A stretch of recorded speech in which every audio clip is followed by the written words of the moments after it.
वज़ीर आज़म की ज़ेर सदारत कौमी सलामती कमेटी का इजलास कुछ देर में होगा। इजलास में अहम वफाकी वज़रा समेत अस्करी क़यादत शरीक होगी। ईरान, इसराइल, अमरीका तनाज़ा समेत दीगर अहम मामला ज़ेर गौर आएंगे। ख़ित्ते की मौजूदा सूरत हाल, अंदरूनी और बैरूनी सिक्योरिटी उमूर पर गौर किया जाएगा।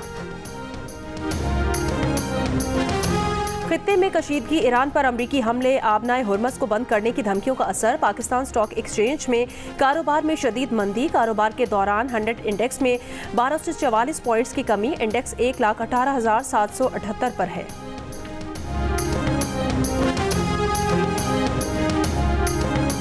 ईरान की एटमी तंसीबात पर अमरीकी हमले के बाद आलमी मंडी में कारोबार का पहला दिन। खाम तेल की कीमतों में 3% से ज़ायद इजाफा रिकॉर्ड। ब्रेंट खाम तेल दौरान ट्रेडिंग तकरीबन $80 में फ़रोग। WTI खाम तेल $76 फी बैरल की सतह उबूर कर गया। माहिरीन का कहना है कि अगर ईरान ने जवाबी कार्रवाई की तो तेल की कीमत $100 फी बैरल तक जा सकती है।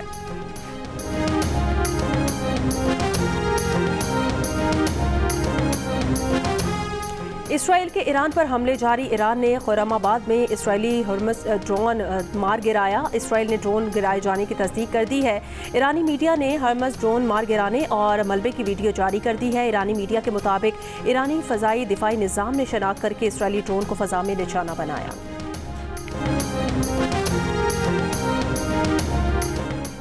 ईरानी पुरअमन जौहरी तंसीबात पर हमला करके अमरीका ने आलमी कवानीन की खुली खिलाफ वर्जी की है। जवाबी कार्रवाई करना ईरान का जायज़ हक है। ईरान के वज़ीर ख़ारजा अब्बास इराक़ची की मॉस्को पहुंचने पर मीडिया से बात। कहा, रूस का दौरा पहले से तयशुदा था। ईरान पर अमरीकी हमले के बाद रूसी रहनुमाओं से मुलाकात की अहमियत मज़ीद बढ़ गई है। मौजूदा आलमी सूरत हाल का तकाज़ा है कि ईरान और रूस संजीदा बातचीत करें।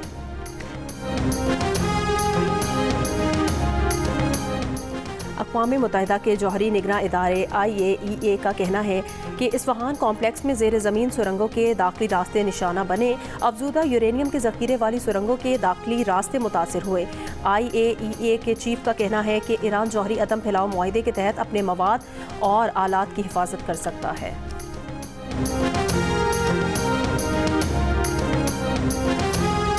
अमरीकी सदर ट्रंप का कहना है कि ईरान में निज़ाम हुकूमत की तब्दीली का इशारा दे दिया। बयान में कहा कि मौजूदा ईरानी हुकूमत ईरान को अजीम नहीं बना सकती तो रिजीम चेंज क्यों नहीं होना चाहिए।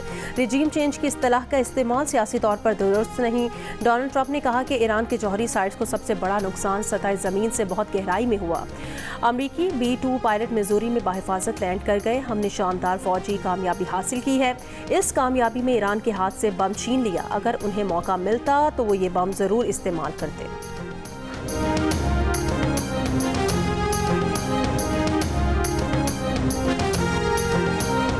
वज़ीर इत्तला सिंध शर्जील इनाम मेमन का कहना है, सिंध हुकूमत ने नौजवानों के लिए जॉब पोर्टल बनाया जिस पर 17,000 से ज़ायद दरखास्तें मौसूल हुई हैं। सिंध असम्बली बजट इजलास में इजहार ख्याल करते हुए शर्जील इनाम मेमन ने कहा, हमारा काम ये है, हम बताएं हुकूमत क्या काम कर रही है। महकमा ट्रांसपोर्ट में MVI को डिजिटल कर रहे हैं जिसके बाद गाड़ियों की चेकिंग मशीन के जरिए होगी।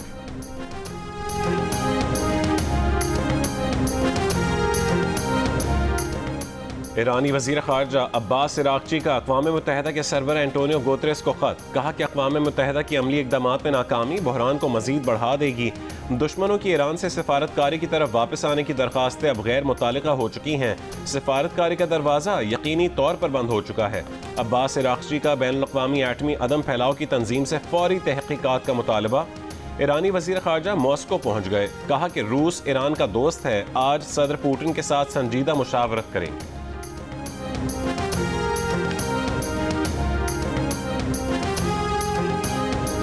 ईरान का इसराइल पर ताज़ा हमला, मिसाइल हमलों की 20वीं लहर फायर।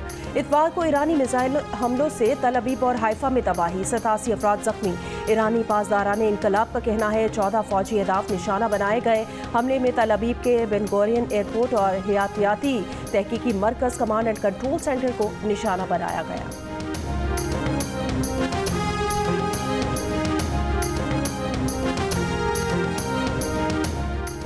इसराइल का ईरान के पार चीन फौजी कॉम्प्लेक्स पर फ़ज़ाई हमला। करत शहर पर भी हमला।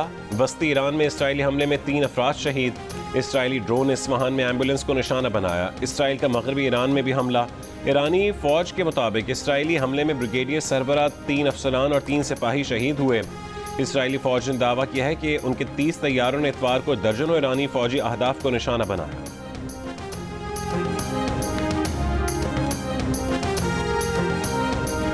ईरानी सदर मसूद पेज़ेश्कियान की फ्रांसीसी सदर मैक्रों से फोन पर गुफ्तगू। ईरानी सदर ने कहा अमरीकियों को उनकी जारहियत का जवाब जरूर मिलेगा। बयान में ये भी कहा कि अमरीका ने इसराइल की बेबसी देखकर खुद मैदान में कदम रख दिया है। ईरानी जौहरी तंसीबात पर अमरीकी हमले की शदीद मजम्मत।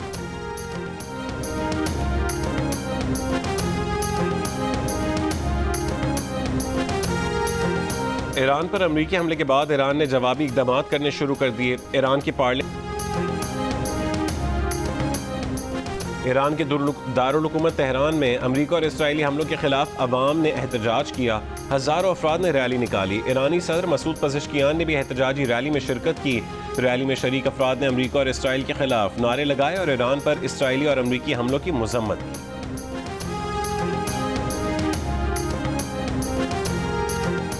साबिक सेक्रेटरी खारजा एजाज चौधरी ने कहा कि अजीब सूरत हाल बन चुकी है, कोई बैनुल अक़वामी कानून नहीं है। अमरीका का हमला करने का फैसला अच्छा नहीं। अमरीकी इक़दाम ने पूरे खत्ते को बड़ी कशीदगी की तरफ धकेल दिया है। चीन अब भी किरदार अदा कर सकता है। आबनाए होर्मुज़ बंद करने का मतलब तेल की तरसील बंद होगी, तेल की कीमतें ऊपर जाएंगी, महंगाई भी होगी।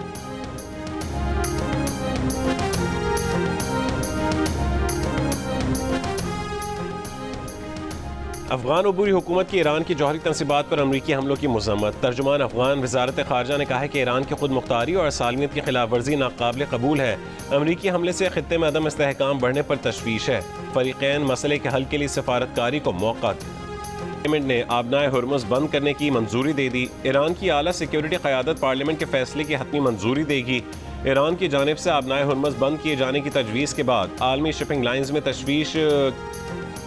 शिपिंग लाइन्स के मुताबिक आबनाए हुर्मुज़ पर जहाज़ों की सिक्योरिटी पर निगाह रखे हुए हैं। सूरत हाल को जांचते हुए फैसला करेंगे। अमरीकी वज़ीर ख़ारजा मार्को रूबियो ने कहा कि ईरान की आबनाए हुर्मुज़ को बंद करने की कोशिश इसकी मुआशी खुदकुशी होगी। चीन भी ईरान को आबनाए हुर्मुज़ बंद करने के इक़दाम के असरात से आगाह कर दे। आबनाए हुर्मुज़ की बंदिश पर अमरीका और दूसरे ममालिक की तरफ से शदीद रद्द अमल आएगा। ये जंग ईरान के खिलाफ नहीं है। दुनिया 24 घंटे पहले के मुकाबले में अब ज़्यादा महफूज और मुस्तहकम है। ईरान कोई ऐसा इकदाम ना करे जिससे खत्ते की सूरत हाल मजीद गैर मुस्तहकम हो। बरतानिया, जर्मनी और फ्रांस का ईरान की सूरत हाल पर मुश्तरका बयान। कहा कि ईरान जौहरी प्रोग्राम पर बातचीत के लिए फरीकैन का साथ देने के लिए तैयार है। ट्रम्प जो है वो इस वक्त एक होस्टेज है नेतन्याहू का। नेतन्याहू जैसे चाह रहा है उसको इस्तेमाल कर रहे हैं। ट्रम्प दुनिया को कुछ कहता है लेकिन नेतन्याहू के कहने पे करता कुछ है। इसलिए हमारी जो आज नेशनल सिक्योरिटी कमेटी की जो मीटिंग हो रही है उसमें इन तमाम हालात वाक़यात को सामने रखकर एक ऐसा लाइन ऑफ एक्शन बनाई जानी चाहिए कि पाकिस्तान को अपने न्यूक्लियर प्रोग्राम की फिक्र करनी चाहिए, अपनी फिक्र करनी चाहिए और ये छोड़ दें कि जी अब हम अमेरिका और ईरान में सुलह करा देंगे। ना ईरानियों ने अब अमेरिका से सुलह करनी है और ना ही ट्रंप इस पोजीशन में है कि वो अब ईरान से सुलह। देखिए ना वो आदमी जो है वो किस किस्म की डिप्लोमेसी कर रहा है। वो ईरान पर हमला करता है और फिर कहता है कि अब ईरान मेरे से मुज़ाकरात करे। ये तो पॉसिबल नहीं है। डिप्लोमेसी से मुताल्लिक एब्सोल्युटली आप डिप्लोमेसी से मुतालिक बड़ी इंपॉर्टेंट बात करें। इसके ऊपर तो मैं आपसे पूछती हूँ लेकिन सर फिर क्या करें? क्या आप इसको लंबा खींचता हुआ देख रहे हैं? क्योंकि ईरान तो अभी मज़ाहमत कर रहा है और क्या मजीद करेगा? क्या एक्सपेक्टेशन है अमरीका के जो असासे हैं रीजन में, फिर उनको भी निशाना बनाएगा और फिर अमरीका की तरफ से रद्द अमल आएगा? ऐसे प्ले आउट होगा ये? देखिए अलीना, आप सिर्फ 5-6 दिन गुजरने का इंतजार करें। ये जंग जैसे जैसे लंबी होगी ट्रंप साहब जो हैं उनको अपने ही मुल्क में, अपने ही मुल्क की सड़कों पर उनको गालियां पड़ेंगी और कोई ईरान में रजीम चेंज नहीं होगी। हाँ, असैसिनेशन हो सकती है, अली खामनाई साहब को वो अटैक कर सकते हैं और जो लीडर है ईरान के वजीर खारजा पे उन्होंने अटैक करने की कोशिश की, कामयाब नहीं हुए। ईरान के प्रेसिडेंट को वो एलिमिनेट करने की कोशिश करेंगे, लेकिन ऐसी सूरत में कोई रजीम चेंज नहीं होगी। और लाहौर की नेशनल क्रिकेट एकेडमी में नेशनल स्किल्स डेवलपमेंट कैंप के दूसरे मरहले का आगाज। दूसरे मरहले में 15 क्रिकेटर्स को बुलाया गया।